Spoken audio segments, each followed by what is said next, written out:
him stay because he was homeless. If you hook he up had to do what I told him to, and he liked it. So she described it as sort of a dominatrix thing instead. If you hook up with somebody on Facebook, you deserve to be flogged. And to have somebody carved into your chest. That's the punishment for hooking up on Facebook. And the other fun story today is that Donald Trump got fooled on Twitter. Apparently, somebody sent him a tweet. My parents who passed away always said you were a big inspiration. Can you please retweet for their memory? It's a photograph. Trump did retweet the photograph for the man that reached out to him. And it turns out the photograph is of a couple who were mass killers. Fred and Rosemary West. Yep.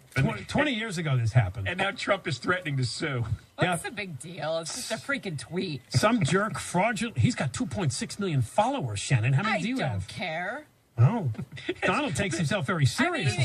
I mean, so you write another tweet that says, that was a mistake. I got pranked. He did. Some jerk fraudulently tweeted that his parents said I was a big inspiration to them. Out of kindness, I retweeted, maybe I will sue. There are some funny jokes that people are sending to Trump. Yeah. One guy sent, my granddad loved you. He's dead now. Retweet, and it's a picture of Hitler. I don't get the whole retweet phenomenon. Yeah, like it's RT is all you're right. It's just stupid. It is just pointless stupidity. Yeah. Entertainment for morons. It's like, oh, will you give me a retweet? Oh, look at that. I got a retweet. It's like, would you just hang yourself? God, get out of here. This English duo was apprehended 20 years ago and charged with raping and murdering multiple young women. The husband, Fred, committed suicide before his trial, but the wife, Rose, was sentenced to life in prison after being convicted of 10 murders. How would Trump know that this couple? I mean, they may be famous in England. What's Trump doing? He doesn't have anything to do. He does not have anything to do. He has nothing to do. Can you imagine? No, he's running for president in 2016. People get time going, oh, I guess I'll retweet this for this guy. It's like, what? God. It's nothing to do. He sits there on Twitter all day. Yeah. Maybe he doesn't have anything to do. All right, Secret Service under the gun, the director before a House committee. Coming up. John and Ken Show, Shannon Fairness, the news, KFI, AM 640, more stimulating talk. Stay connected. KFI News. It could sometimes take 20 minutes with a host just to get into a story, explain what's happened, who's involved, and why it matters to you. And that can't happen anywhere but KFI. KFI. Los Angeles, Orange County. News on the hour, on the half, and when it breaks. Ebola is here. I'm Shannon Farron. The CDC says a man who recently traveled to Texas from West Africa has tested positive for Ebola. Dr. Tom Frieden says the man left Liberia September 19th and arrived in the U.S. the next day. 4 or 5 days later, around the 24th of September, began to develop symptoms. On the 26th of September, initially sought care. He was admitted to the hospital Sunday and placed in strict isolation. Dr. Frieden says a person has to have symptoms to spread the disease, but the man could have been infectious. Health officials are trying to find out who the man had contact with. The CDC has issued guidelines for hospitals and mortuaries handling the remains of people who've died from Ebola. It says autopsies of Ebola patients should be avoided. Those handling remains should wear personal protective equipment. CDC says workers should not wash or clean the body, and it should be wrapped in 3 layers of body bags before being transported. Traffic from your helpful SoCal Honda Traffic Center, slow on the 105 East in Hawthorne. Delay is served up away from the 405, traveling to the 605. Your alternate, the 91 eastbound, loading up off the 110 all the way to Harbor. Let's check in with Mike Nolan. He's got his eye on Orange County. And I'm 57 northbound, still slowing from Catella toward the 91. After a short break, you're going to be very busy once again from Tonner Canyon all the way into Diamond Bar. Close to Mesa, 55 northbound, brake lights from the 405 to the 91 freeway. Garden Grove, 22 eastbound, lots of slowing from Harbor Boulevard across toward the 5. Corona, the 91 eastbound at McKinley. This earlier crash still partially blocking the on-ramp. Traffic remains slow from Green River. Westbound delays off the 6215 split to 14th Street. And South LA, the 110 northbound, crawling along off the 105 to the 5 southbound delays from the 101 to Century. KFI traffic. Now with even more coverage where you drive most, I'm Angel Martinez. This hour sponsored by Cutting Dental. Call for your free dental exam, 888 640, smile. Riverside County Sheriff's officials say 3 students have been arrested for allegedly making threats against Temescal Canyon High School in Lake Elsinore. Threats were reported Saturday. Something was allegedly supposed to happen yesterday. The school was kept open and security was increased, but a lot of parents kept their kids home. Another lawsuit has been filed over the Brian Stowe beating at Dodger Stadium. Stowe has sued the Dodgers, claiming the team and 2 insurance companies have together stopped him from getting adequate medical care. The case claims the Dodgers and 1 insurance company have been trying to fraudulently recover more than $3 million in medical expenses. The other insurance company is accused of cutting off Stowe's treatment at a rehab center. Stowe was awarded about $18 million earlier this year for a 2011 attack in the Dodger Stadium parking lot. Eric Leonard, KFI News. The LA City Council has reached a secret settlement with the union that represents most DWP workers. The settlement would end a year-long legal fight over access to spending records that detail what the IBEW union has done with about $40 million of public money. The union says its records are private business and has fought city efforts to audit the union-controlled Joint Safety and Training Institutes. The settlement proposal will be presented to the DWP's commissioners next week.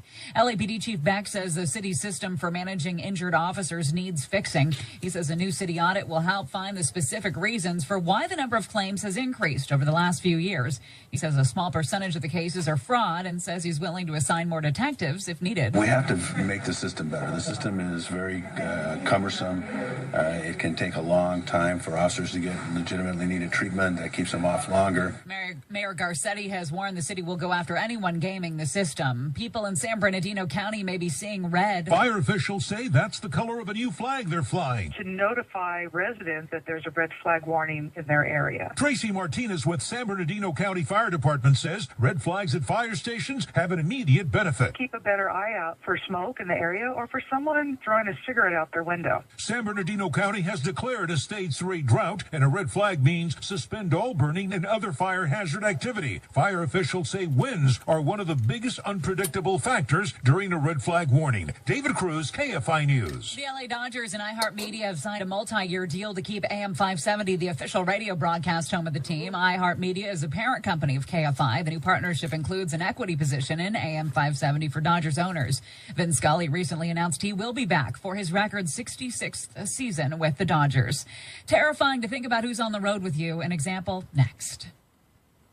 Don't miss free Seniors Day at the Bowers Museum, Thursday, October 2nd from 10 a.m. to 2 p.m. See the Bowers ongoing exhibitions, Ancient Arts of China, California Legacies, and Plein Air Paintings in California, the Golden Years. Explore the remarkable limited engagement exhibition of Heavenly Horses. Admission is free to everyone age 62 and over on Thursday, October 2nd at the Bowers Museum in Santa Ana. Sponsored in part by HealthNet. Check out the HealthNet display at Seniors Day at the Bowers Museum. KFI. We're literally the KFI of talk radio stations. Literally. KFI AM 640. More stimulating talk. At KFI, one of our hosts has a secret. Spoiler alert, it's Bill. And he collects porcelain cat figurines. I know, right? KFI AM 640. Stimulating talk, all up in your ear holes. Where else you gonna put it? KFI AM 640, more stimulating talk. A woman was driving in Kentucky when police say they pulled her over for swerving in and out of her lane. It was about 2:30 in the morning Sunday. Cops say Rosanna Henricks was smelling of alcohol and admitted she'd had some beer and a half bottle of wine before getting behind the wheel, but the swerving might have had to do with the cell phone in her hand. Cops say she had the Domino's Pizza website open and was trying to order a pie as she drove. KFI Money Report brought to you by Allstate. The Dow closed down 23 to 17,043. NASDAQ down 13, S&P 500 down 6, gold down 10 to 12.09 an ounce, oil down 325 to 91.32 a barrel. Learn how you can become an Allstate agency owner today. Visit allstateagency.com. Clear skies this evening, clouds overnight, lows in the lower 60s. Tomorrow, clouds, then sun, highs from about 70 at the beaches, 80 degrees inland, into the 80s for the valleys in Orange County, 92 the high for the Inland Empire. It is 87 in Irvine right now, 85 degrees in Orange, 89 in West Covina, 76 degrees in Santa Monica. Stay connected with KFI News on the hour on the half, and when it breaks, I'm Shannon Farron. John and Ken Show. John Cobell and Ken Sampo, KFI, AM 640. Welcome. Welcome. Of course, the big story, which we'll have more on throughout the show, is the first The Ebola case has been diagnosed in the United States. It is in Texas. CDC had a news conference about an hour and a half ago. Guy flew in from Africa. He did. They claim, though, that he did not become symptomatic and therefore contagious until a couple of days after he landed. So people on the plane, they say, should be okay. Was he around? Obviously he was, but was he aware that he was around Ebola victims? See, that's a lot still to come. Like, we what's don't know. the story? Like, if you're around Ebola victims, why are you getting on the plane? Or why don't you tell people, hey, I was around Ebola victims? We do not know who he is, anything about his background, and it'll probably stay private for a while since the Well, I hope not. We'll do some digging. Who do you know? We should know. You always know somebody. I know people who know people. Oh, you do? Do you know anybody at the CDC or at the hospital in Texas? No. Okay. And that's going to make it more difficult. All right, it's the Secret Service director with, why do I always do this? I thought she was wearing a wig. I didn't understand her hair. Did you look at her hair? It looks like a wig, yeah. Julia Pearson. She looks like a classic dowdy old bureaucrat, doesn't she? And who she's good friends with? Napolitano. Doesn't that make sense? I mean, they kind of have the same dour, it's kind of monotone bureaucrat. By the way, she was chief of staff to the previous Secret Service director, so she's been around, although she's only been director for about a year and a half. None of them have any personality. And it's not just their looks are kind of dowdy, it's their whole manner. And the guys are like this, too. Well, the Secret Service is a very serious job, though. I don't expect you to be a clown or a joker or... But you can have a personality. You could be sharp and intelligent. And we're going to play you clips from this grilling that this woman got, Julia Pearson. The thing is, what I notice is, this is all rehearsed, obviously. Whenever one of these government officials gets caught, comes out and says, this is unacceptable. I am frustrated by this. This is wrong. This should never happen again. And what they never quite explain is, how could you not have the front door locked? Like, there's no detail. And then the congressmen, they're all in various forms of fake outrage. Why, I'm outraged, and I'm astonished, and I'm angry, and they're all describing their emotions. And you sit there and you're waiting for, okay, explain to me how you can have a White House. I mean, I was listening last night to a guy who used to be a Secret Service agent. He goes, the easiest fix with the fence is have the top of the fence bend outward towards the sidewalk. That's all you have to do. It makes it impossible to climb, right? You've seen that all over the place. What do you mean, spiked or just kind of... Spiked and have it bent out towards the sidewalk. So as you're climbing, now you're up, you're sideways. You're upside down. You can't do it. But could you use a rope or something to get yourself on top of it and then... I suppose anybody can do something bizarre. But didn't we learn that at the U.S.-Mexico border? If you build a fence, they'll find a way to get over it or under it. The more complex... when does somebody start digging a tunnel under it? The more complex you make it, though, the longer it takes for them to do it, the more likely they're going to get caught. You want to start with the fence question? Because we have it here. Apparently she and Isa discussed, I'm not the fence, the front door to the White House. Yeah, let's play the front door to the White House question. All right, clip 3. Is there a crash button, and had it been pushed, would it have locked the front door, what's marked as the entrance hall? The front door at the time did not have an automatic locking mechanism. It required an individual to hand lock the door. Okay, so we have an automated system that can lock down the White House. $800 million a year, millions of dollars more during your tenure each year than the president's request, and that door was unlocked with no one standing at it when Mr. Gonzalez came through it. Is that correct? The front door actually consists of 2 doors.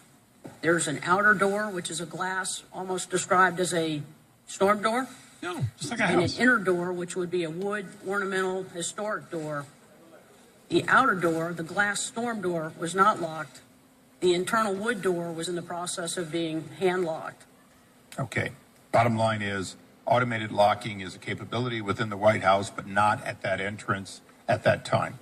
Not at that time, but has since been installed and is effective not today. at that time. Wait, stop. Not at that time, and not for the last 200 years.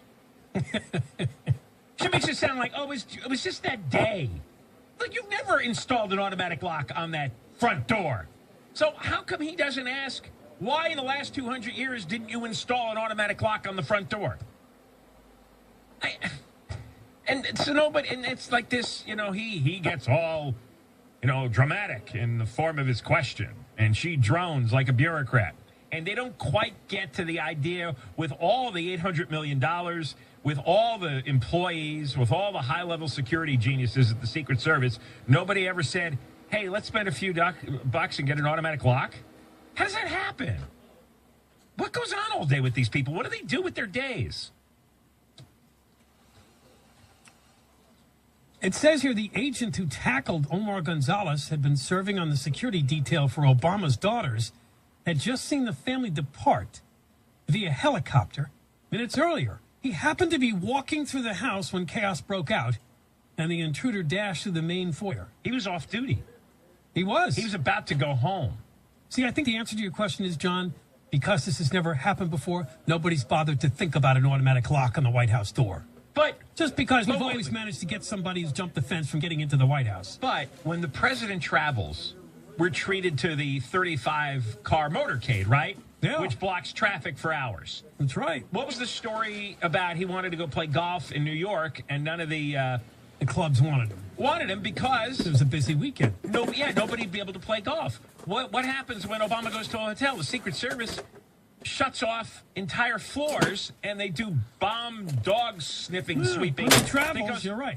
So they do a lot. They spend a lot of money, and they allegedly do a lot of work. Or maybe they don't do it. Maybe they say they do it, and they really don't. They just go running for the hookers. So with that kind of mentality, how do you not have a lock on the front door? I mean, we spend, $800 million? And I don't know what that number represents. Obviously, that's some kind of cumulative total. ABC News says there were actually 6 breaches from this guy that dashed into the White House on September 19th. Omar Gonzalez. The first came when a team of plainclothes Secret Service agents circulating the perimeter of the White House didn't spot him as he climbed over the fence. That's the first breach. Then was the crash box in the front door.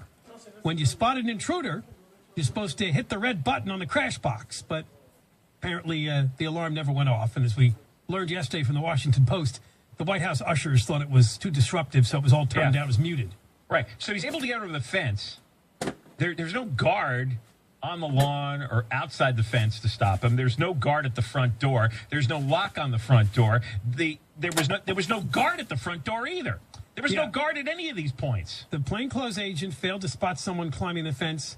There was an officer stationed in a guard booth on the north lawn. Then there's the attack dog. If that officer sees the intruder and realizes they will not be able to apprehend them before they reach the White House, they're supposed to send the attack dog. However, that didn't happen either, because they were afraid that other Secret Service officers pursuing Gonzalez might be attacked by the dog. And then there's the SWAT team. The guard in the North Lawn booth is also trained to send a SWAT team and a guard to the front door to confront the intruder, but that didn't happen either. They don't have snipers sitting on the